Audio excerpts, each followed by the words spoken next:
And I should say, thank God, your shoreline in Mississippi so far has not really been affected. Is that right?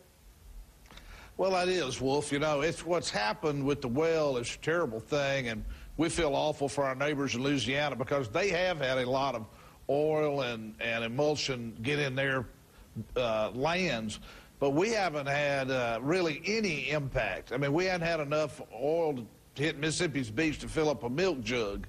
Now, we're prepared, and we're prepared for the worst, but thus far, we haven't had any kind of incursion except the news coverage is killing our tourist business. Everybody thinks that the Gulf Coast all the way around is ankle deep in oil, and of course it's not. So Bobby Jindal, your colleague from Louisiana, we just heard him. He's passionate. He's deeply concerned for obvious reason about what's going on. If this top kill procedure, Governor, doesn't work, how worried are you that this will expand and Mississippi could find itself in the same place as Louisiana? Well, there's no question that we're at risk. And the tides and the winds and have blessed us, and Louisiana, of course, is much closer to the well site than we are, and we feel terrible, and we're trying to help them any way we can and any resources that we can make available to them.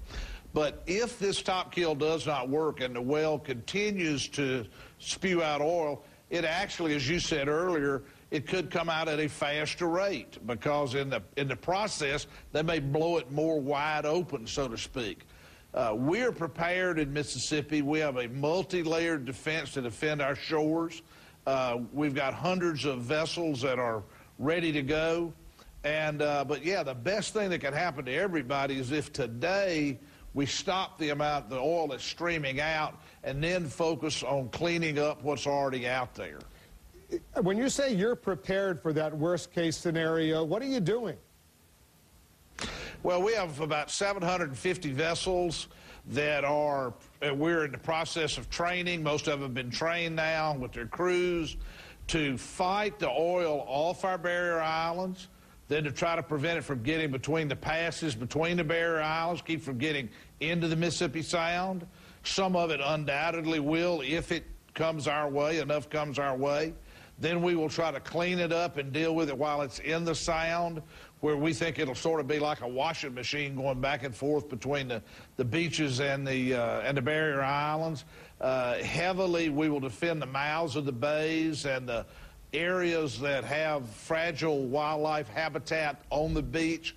Most of our habitat is in the bays, is in a little bit, is up the rivers, and so the fourth line of defense, that's the one right at the mouth of the bay, the mouth of the river, the mouth of the bayous.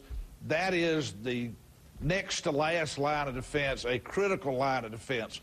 If something gets past there, we will try to clean it up in the bays without harming the marshlands. As you know, there's a real risk that trying to clean it up could actually make things worse. Getting all the help but you so need? So far, we haven't had it get here. Are you getting all the help you need from the federal government? We have. BP has never said no to any requests we have made. Now, some requests we've made they haven't been able to perform, but they have never said no. The federal government, whether it's the Coast Guard or whomever, has worked hard with us. Like I say, they're giving a lot more attention to Louisiana and should be. But we're satisfied that they're trying as hard as they can and that they are being very cooperative. I'm not going to complain. This is unprecedented.